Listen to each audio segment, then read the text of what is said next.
ঝড় শুরু হতেই রবিবার বাগনানের হাটুরিয়া 1 নম্বর গ্রাম পঞ্চায়েতের মাঝপাড়ায় একটি পুরানো মৃত তালগাছ ভেঙে পুকুরে পড়ে যায়। সেই তালগাছে ছিল খুরুলে বা স্পটেড আউলেটের বাসা। বাসা ভেঙে দুটো ছানা পুকুরে জলে পড়ে ছটপট করতে থাকে। স্থানীয় মানুষ বিকাশ চন্দ্র সৌরভ জানা ছানা দুটিকে পুকুর থেকে উদ্ধার করে খবর দেয় স্থানীয় পঞ্চায়েত সদস্য তোয়াজ খানকে।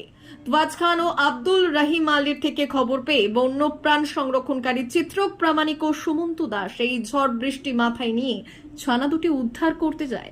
উদ্ধারের পর আপাতত ছানা দুটিকে প্রাথমিক চিকিৎসার পর পর্যবেক্ষণে রাখা হয়েছে।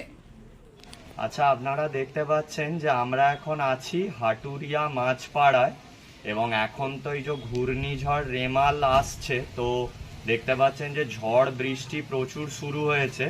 তো এই ঝড়ের শুরুতেই এই কুটুরে পেঁচার বাসা ছিল একটা মরা তাল গাছে।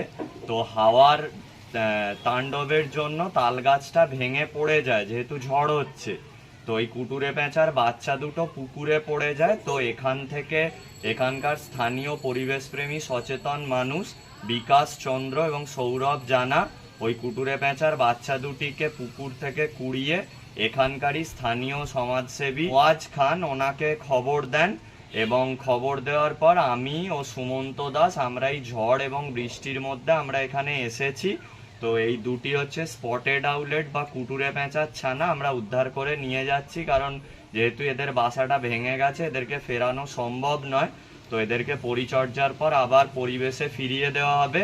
তো এনাদেরকে আমরা আন্তরিকভাবে ধন্যবাদ জানাই। এবং পেঁচা কোনো কুসংস্কারযুক্ত প্রাণী নয়, এরা প্রচুর ইঁদুর সাপ খেয়ে এলাকার বাস্তুতন্ত্রকে ঠিক রাখে এবং রাত্রেবেলা যেহেতু এরা নিশাচর তাই রাতেই ডাকে বা রাতেই এরা চলাফেরা করে। তাই পেঁচা বাড়ির আশেপাশে থাকলে তাকে অহেতুক কুসংস্কারে আচ্ছন্ন হয়ে তাকে অশুভ বলবেন না।